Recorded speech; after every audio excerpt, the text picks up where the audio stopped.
Dalam kehidupan sehari-hari, apakah kamu pernah mengambil gambar teman atau orang-orang terdekatmu dengan menggunakan kamera?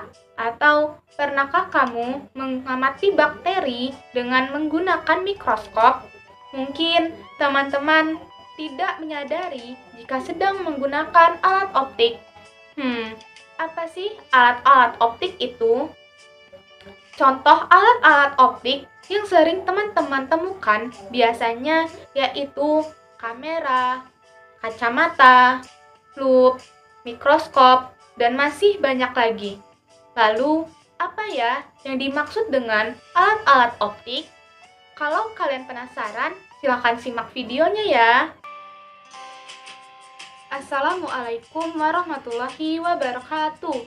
Tabikun, perkenalkan nama saya Marcella Putri Astuti. Teman-teman, bagaimana kabarnya hari ini? Semoga teman-teman selalu dalam keadaan sehat walafiat. Hari ini kita akan belajar tentang alat-alat optik yang memuat beberapa subbab, yakni sebelum kita memulai materi, ada baiknya kita berdoa terlebih dahulu. Berdoa dimulai. Doa selesai. Nah, kalian telah mengetahui ya, pada awal video tadi, kamera dan mikroskop merupakan alat-alat optik. Pada bab ini, kita akan mempelajari tentang alat-alat optik. Alat optik adalah alat yang bekerja berdasarkan prinsip pemantulan dan pembiasan cahaya yang memiliki fungsi untuk melihat dan mengamati objek menggunakan lensa atau cermin. Alat optik terdiri dari dua jenis, yaitu alat optik alami dan alat optik buatan. Alat optik alami contohnya mata kita sendiri, sedangkan alat optik buatan seperti kacamata, loop, mikroskop, teleskop, kamera, proyektor, dan lain-lain. Nah, teman-teman, perlu diketahui ya, dasar hukum dari materi ini adalah hukum Snellius. Hukum Snellius yaitu hukum yang menggambarkan hubungan antara sudut datang dan sudut bias pada cahaya atau gelombang lainnya yang melalui batas antara dua medium isotropik berbeda, seperti udara dan gelas. Dalam optik, hukum Snellius digunakan dalam penelusuran sinar untuk menghitung sudut insidensi atau refraksi. Dan berikut bunyi hukum Snellius. Rumus berdasarkan hukum Snellius. Tahukah kamu, dahulu sebelum LCD proyektor dan laptop mulai berkembang, orang-orang sering melakukan presentasi menggunakan proyektor slide untuk menampilkan gambar-gambar di layar. Proyektor slide merupakan salah satu alat optik yang digunakan untuk memproyeksikan gambar diapositif, sehingga diperoleh bayangan nyata yang diperbesar pada layar. Cara kerja dari proyektor slide yaitu dengan memanfaatkan cahaya agar bisa terbentuk bayangan benda yang jatuh pada layar. Hal ini sama dengan cara kerja alat optik. Cahaya dari lampu dipancarkan ke cermin cekung, lalu cahaya yang jatuh ke cermin cekung oleh cermin cekung dipantulkan kembali ke lensa cembung.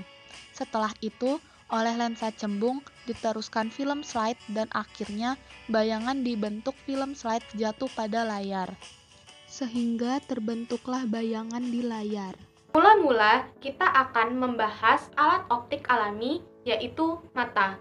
Mata merupakan indera penglihatan dan merupakan organ yang dapat menangkap perubahan dan perbedaan cahaya.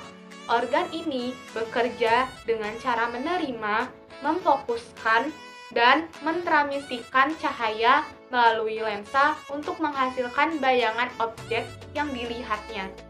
Struktur anatomi mata diperlihatkan pada gambar berikut.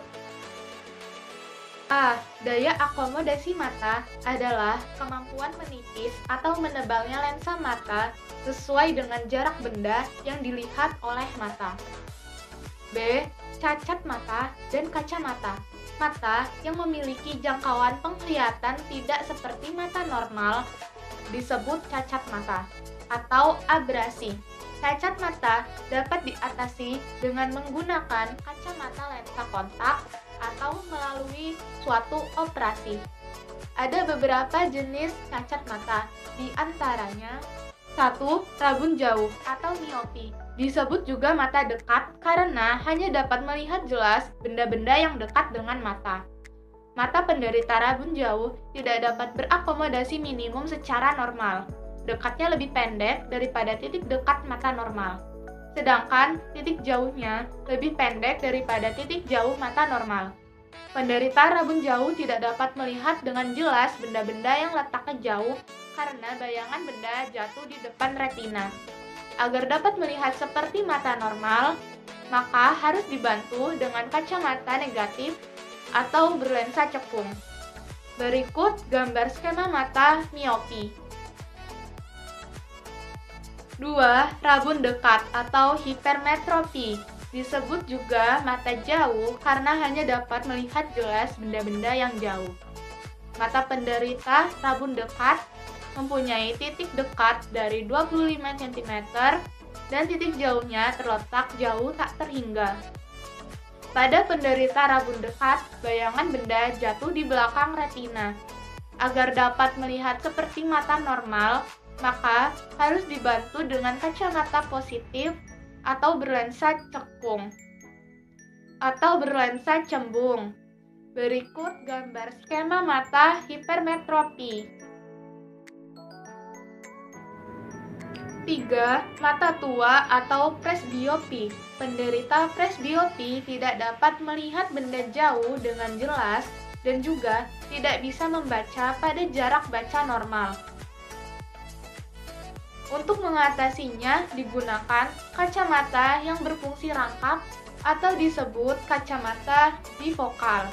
Berikut gambar skema mata presbiopi. Berikut gambar skema mata presbiopi. 4. Astigmatisme disebabkan oleh kornea mata yang tidak berbentuk sferis tetapi silindris. Akibatnya, benda titik difokuskan sebagai garis pendek. Untuk mengatasinya, digunakan kacamata silindris. Berikut gambar skema mata astigmatisme. Kemudian, alat optik yang kedua yaitu lup atau kaca pembesar. Lup merupakan sebuah lensa cembung yang digunakan untuk melihat benda kecil sehingga tampak lebih besar dan jelas. Untuk itu, maka benda yang akan dilihat melalui lup harus diletakkan di ruang I atau ruang antara O dan F, sehingga bayangannya bersifat maya, tegak, dan diperbesar. Pengamatan dengan lup memiliki dua keadaan akomodasi, yaitu akomodasi maksimum dan tak berakomodasi. Berikut pembentukan bayangan pada lup dan perbesaran sudut lup yang memenuhi persamaan-persamaan berikut. Alat optik yang ketiga yaitu mikroskop. Mikroskop digunakan untuk melihat benda-benda sangat kecil sehingga terlihat lebih besar dan lebih jelas. Mikroskop sering digunakan di ruang laboratorium untuk mengamati bakteri atau jaringan tumbuhan dan hewan. Bagian optik mikroskop terdiri atas cermin lensa objektif dan lensa okuler. Berikut diagram pembentukan bayangan pada mikroskop. Kemudian, lensa objektif berfungsi memperbesar bayangan objek dan lensa okuler berfungsi memperbesar bayangan objek yang dihasilkan oleh lensa objektif. Pengamatan menggunakan mikroskop dapat dilakukan dengan berakomodasi maksimum dan tak berakomodasi. Berikut perbesaran total pada mikroskop. Alat optik yang keempat yaitu teropong atau teleskop. Teropong atau teleskop digunakan untuk melihat benda-benda yang sangat jauh agar tampak lebih dekat dan jelas. Teropong bias adalah teropong yang terdiri dari beberapa lensa. Teropong bias meliputi teropong bintang, teropong bumi, teropong prisma, dan teropong panggung. 1. Teropong bintang digunakan untuk mengamati objek-objek di angkasa luar dengan jarak tak hingga. Teropong bintang tersusun atas dua lensa cembung, yaitu lensa objektif dan lensa okuler. Jarak fokus lensa objektif lebih panjang dari jarak fokus lensa okuler. Lensa objektif bersifat nyata, terbalik, dan diperkecil. Lensa okuler bersifat maya, terbalik, dan diperbesar. Berikut pembentukan bayangan pada teropong bintang. Teropong bintang dapat digunakan ketika mata berakomodasi maupun mata tak berakomodasi. Berikut persamaannya. 2. Teropong bumi. Teropong bumi mempergunakan 3 lensa cembung. Lensa yang berada di antara lensa objektif dan lensa okuler berfungsi sebagai lensa pembalik, yakni untuk membalik bayangan yang dibentuk oleh lensa objektif. Berikut pembentukan bayangan dan persamaannya. 3. Teropong panggung. Teropong panggung terdiri atas susunan lensa cembung cekung. Lensa cembung sebagai lensa objektif dan lensa cekung sebagai lensa okuler. Lensa cekung juga berfungsi sebagai pembalik sehingga bayangannya yang dihasilkan tidak terbalik. Berikut pembentukan bayangan dan persamaannya. Alat optik yang kelima yaitu kamera. Kamera merupakan alat optik yang memiliki prinsip kerja hampir sama dengan mata manusia. Melalui kamera, peristiwa-peristiwa penting dalam kehidupan dapat diabadikan dalam bentuk gambar ataupun video. Komponen-komponen dasar penyusun kamera hampir sama dengan mata kita. Bagian-bagian kamera diperlihatkan pada gambar berikut. Untuk lebih melatih kemampuan teman-teman, mari kita berlatih soal-soal berikut. Soal 1. Perhatikan ciri-ciri kondisi mata berikut. 1. Bayangan benda pada titik dekat normal berada di depan retina. 2. Titik dekatnya lebih dari 25 cm. 3. Dapat ditolong dengan lensa bikonkav. 4. Tidak dapat melihat dengan jelas benda-benda yang dekat. Ciri-ciri kondisi mata penderita rabun dekat ditunjukkan oleh nomor A. 1 dan 2, B. 1 dan 3, C. 2 dan 3, D. 2 dan 4, E. 3 dan 4. Pembahasan soal 1. Kondisi mata penderita rabun dekat ditunjukkan oleh nomor 2 dan 4, yaitu titik dekatnya lebih dari 25 cm dan tidak dapat melihat dengan jelas benda-benda yang dekat. Rabun dekat berarti dapat melihat dengan jelas benda-benda yang jauh. Rabun dekat disebut juga hipermetropi. Rabun dekat dapat ditolong dengan kacamata berlensa cembung. Jadi, jawaban yang benar adalah D, 2 dan 4. Soal 2. Titik dekat mata seorang siswa terletak pada jarak 120 cm di depan mata. Untuk melihat dengan jelas suatu benda yang berada 30 cm di depan mata, kekuatan lensa kacamata yang harus dipakai memiliki kekuatan atau berdaya lensa dalam satuan dioptri. Titik-titik A min 5, B min 4,16, C min 2,5, D 2,5, E 4,16. Pembahasan soal 2 berdasarkan rumus 1 per F sama dengan 1 per S ditambah 1 per S aksen didapatkan jawaban yang benar adalah C, min 2,5. Baiklah teman-teman, untuk lebih melatih kemampuan teman-teman, silakan kerjakan soal ini dengan mandiri.